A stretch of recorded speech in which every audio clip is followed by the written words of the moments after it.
Reservation. Gentleman withdraws his reservation. The gentlelady is recognized for 5 minutes on her amendment. Thank you, Mr. Chairman. My amendment would fix this bill's woefully inadequate child tax credit provision, and my amendment is based on the excellent work that Congressman Rosa DeLauro has tirelessly pursued for years. When Ways and Means Democrats were summoned to the White House to meet with the President, he told me that I would love this child tax credit so much that I would call him personally and thank him. Well, guess what? I never made that call because I don't love this plan. I hate it. The bill before us today is full of hollow changes designed to sound like they are helping the middle class, but in reality are giveaways to their wealthier neighbors. It leaves the most vulnerable in our country to fend for themselves. Currently, the child tax credit provides families with $1,000 per child under the age of 17 and is only refundable up to 15% of income above a working parent's first $3,000.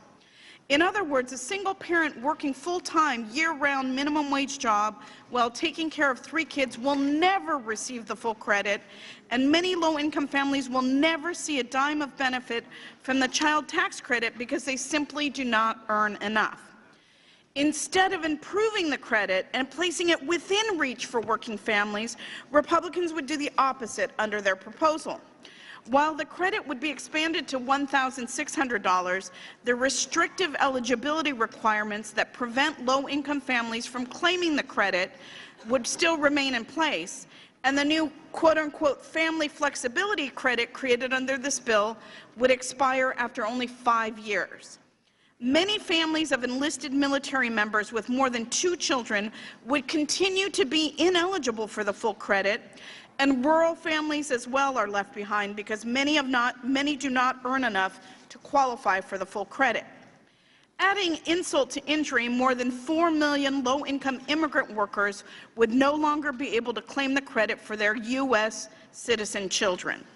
My amendment would ensure that all families are able to benefit from the child tax credit by removing the arbitrary $3,000 earning threshold and expanding accessibility to the refundable portion of the credit.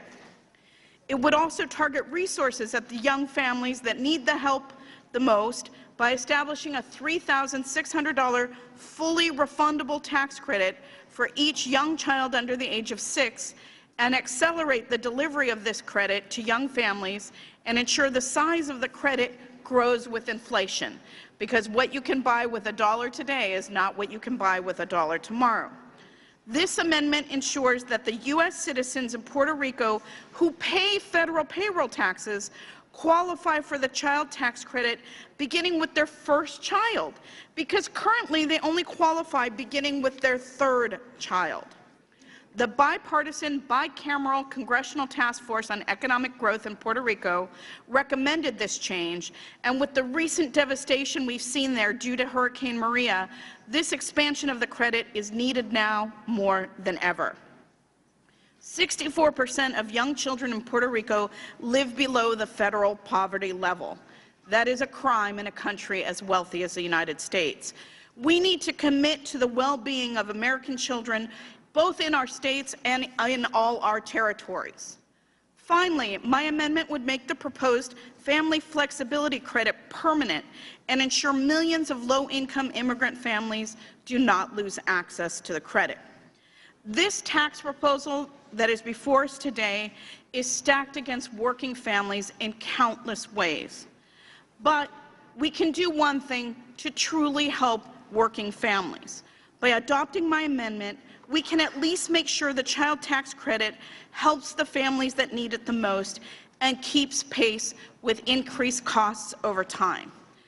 I want to thank the chairman for consideration of the amendment, and with that, I will yield back the balance of my time.